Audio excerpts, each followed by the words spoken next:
दोस्तों, welcome to my channel. आज हम इस वीडियो में संसाधन के बारे में पढ़ेंगे। तो चलिए वीडियो को शुरू करते हैं और जान लेते हैं कि संसाधन किसे कहते हैं। तो देखिए, पर्यावरण के वे सारे पदार्थ जो मानव जीवन की आवश्यकता को पूरा करते हैं संसाधन कहलाता है।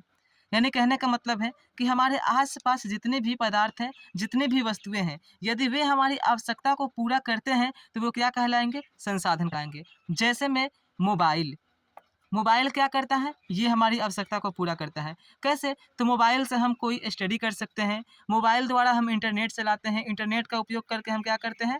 स्टडी करते हैं, मोबाइल से हम लोग बात करते हैं। तो ये सभी क्या है? ये सभी हमारी आवश्यकता है। स्टडी करना जो कि मोबाइल के द्वारा करते हैं, बात करना जो कि मोबाइल के द्वारा करते हैं। तो ये मोबाइल क्या है? एक प्रकार का संसाधन है। ठीक है? जैसे में मान लीजिए हवा, हवा क्या है? ये संसाधन है।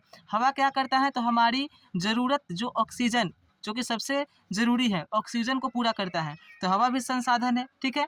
अब देखिए प्रकाश, प्रकाश क्या? हमें रोशनी देता है जिसके द्वारा हम लोग देख पाते हैं, तो प्रकाश भी संसाधन है। इस तरह से ये सभी जितना भी हमने लिखा है ये सभी संसाधन है। ये सभी किसी न किसी रूप में हमारी आवश्यकता को पूरा करते हैं। जैसे पर्वत, चट्टान, नदियाँ, खनिज, हवा, तालाब, पेड़-पौधा, पेड़-पौधा से हमें लकड़ी मिलती है, फल मिलता है, तो ये हमारी आवश्यकता को पूरा कर रहा है कि नहीं कर रहा है? कर रहा है ना? उसी तरह से प्रकाश हो गया, कार, मोबाइल, मकान, घर हम लोग रहते हैं, ये भी संसाधन है। साइकिल, साइकिल से हम लोग बाज़ार चले जाते हैं, ये भी संसाधन है। ठीक है? विद्यालय, विद्यालय में हम लोग शिक्षा ग्रहण करने के लिए जाते हैं, तो विद्यालय क्या है? ये भी एक प्रकार का संसाधन है।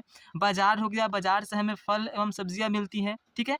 पेट्रोल हो गया, मिट्टी हो गया, तो ये सभी क्या है? संसाधन है। ये सभी क्या करती हैं कि मानवीय आवश्यकता को, जो मानव की आवश्यकता है उसको पूरा करती है, तो उसी को हम लोग क्या कहेंगे? संसाधन। वही हमने लिखा है कि पर्यावरण के वे सारे पदार्थ जो मानव जीवन की आवश्यकता को पूरा करते हैं संसाधन कहलाते हैं। ठीक है?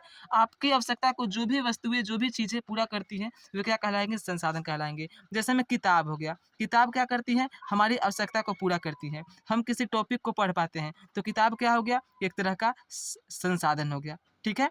तो उम्मीद है कि आपको संसाधन समझ में आ गया होगा। अब देखिए, जो हमारा ह्यूमन बॉडी है ना, जो हमारा शरीर है, वो भी एक तरह का संसाधन ही है।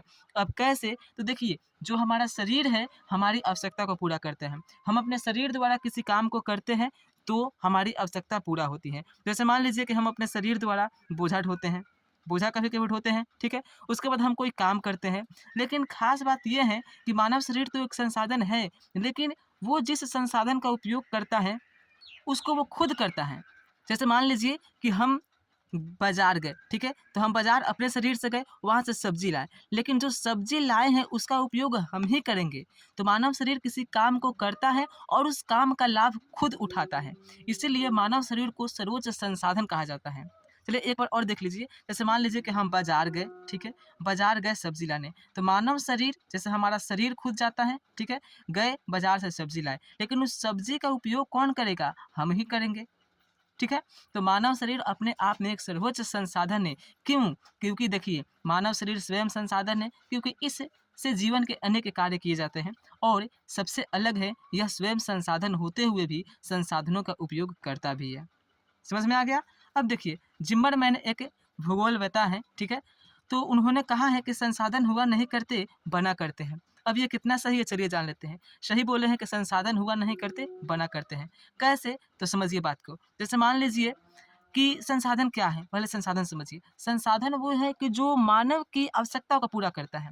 मानव की जो आवश्यकता को पूरा करता है वही संसाधन है। यदि कोई पदार्थ है वो मानव की आवश्यकता को पूरा नहीं करता है तो वो संसाधन नहीं कहा जाएगा। जैसे मान लीजिए कि झरना हो गया, झरना, ठीक है? क्या हो गया? झरना हो गया। जब तक व्यक्ति को पता नहीं रहेगा कि इस झरने द्वारा बिजली को हम लोग प्राप्त कर सकते हैं, ठीक है? तब तक ये झरना संसाधन के रूप में नहीं गिना जाएगा। जब हमको पता चल जाएगा कि इससे बिजली प्राप्त की जा सकती है, जब हम इससे बिजली प्राप्त करने लगेंगे, तो ये संसाधन के रूप में माना जाने लगेगा। ठीक है? जैसे सपोज़ दैट आधुनिक युग के लिए मान लीजिए कि मोबाइल है। मोबाइल यदि है, तो मोबाइल को हम तब तक संसाधन नहीं कहेंगे, जब तक ये मानव की आवश्यकता को पूरा नहीं करता। यदि मोबाइल से बात नहीं होगा, मोबाइल में यदि हम लोग कोई स्टडी नहीं कर सकते, फ़िल्म नहीं देख सकते, गाना नहीं सुन सकते, तो ये मोबाइल संसाधन में नहीं गिना जाएगा। जब हम इससे बात करने लगेंगे, इंटरनेट का उपयोग करेंगे, मोबाइल के द्वारा हम अनेक प्रकार के फ़िल्म देख सकते हैं। एक जगह के इन्फॉर्मेशन दूसरी जगह भेज सकते हैं, तब ये संसाधन के रूप में गिना जाएगा। जैसे मान लीजिए तालाब ही है, जब तक इस तालाब में हम मछली नहीं पालेंगे, इस तालाब से हम कोई खेत की सिंचाई नहीं करेंगे, तब तक ये तालाब संसाधन के रूप में नहीं गिना जाएगा। जब हम इसमें मछली पालन करने लगेंगे, सिंचाई के लिए उपयोग करने लगेंगे, तो ये जो तालाब है वो क्या संसाधन के रूप में गिना जाने लगेगा। उम्मीद है कि आपने समझ समझ गए होंगे कि संसाधन हुआ नहीं करते, बना करते हैं। कौन बनाता है? मनुष्य बनाता है। यदि आदमी नहीं रहता तो इस धरती पर जितने भी संसाधन हैं, यहाँ पर आप देख रहे हैं, ये सब किसी भी काम का नहीं रहता। काम का रहता लेकिन जब तक इसका उपयोग नहीं होता, संसाधन में नहीं गिना जाता। जैसे पर्वत हो गया, चट्टान, नदियाँ, खनिज, हवा, तालाब, पेड़-पौधा, प्रकाश, ये सभी संसाधन हैं। लेकिन इसको संसाधन बनाता कौन है? तो हम लोग बनाते हैं, मनुष्य बनाता है। ठीक है? चलिए अब आगे देख लेते हैं। अब देखिए यहाँ पर हमने लिखा है कि जब तक कोई पदार्थ का उपयोग आवश्यकता को पूरा करने के लिए ना किया जाए, वो संसाधन नहीं बन पाता। ठीक है? चलिए अब हम नवीकरणीय और अनवीकरणीय संसाधन को देख लेते हैं। यहाँ पर देखिए, संसाधन को कई भागों में बाँटा गया है, प्राकृतिक संसाधन और मानवकृत संसाधन।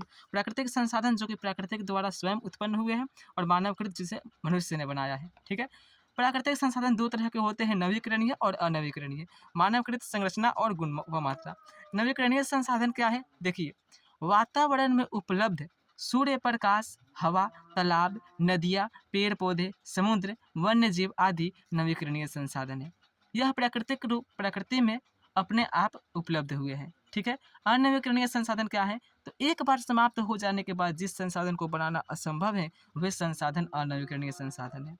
जैसे कोयला और पेट्रोलियम। कोयला और पेट्रोलियम हमारी धरती पर जो पहले डायनासोर हुआ करते थे, बहुत वर्ष पहले, तो वो जब दब कर मर गए, तो उसी के दबे हुए अवशेष से कोयला और पेट्रोलियम बना है।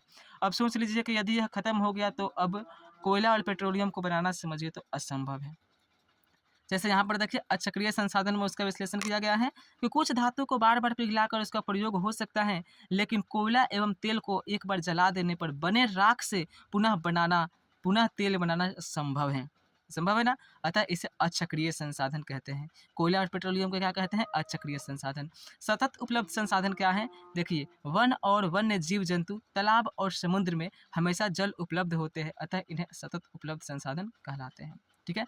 संसाधन कई तरह की होती हैं, तो नेक्स्ट वीडियो में हम और जितने भी संसाधन आएँगे। इस वीडियो में बस इतना ही। यदि वीडियो अच्छा लगा हो, थोड़ा-सा भी अच्छा लगा हो, तो चैनल को सब्सक्राइब ज़रूर करिएगा लोग, ठीक है? 10th की ऑल सब्जेक्ट्स पढ़ाई जाती हैं, ठीक है? तो वीडियो को अच्छा शेयर करिए, ठीक है? एंड लाइक, कमेंट, शेयर करिए। तो मिलते हैं नेक्स्ट वीडियो में, तब तक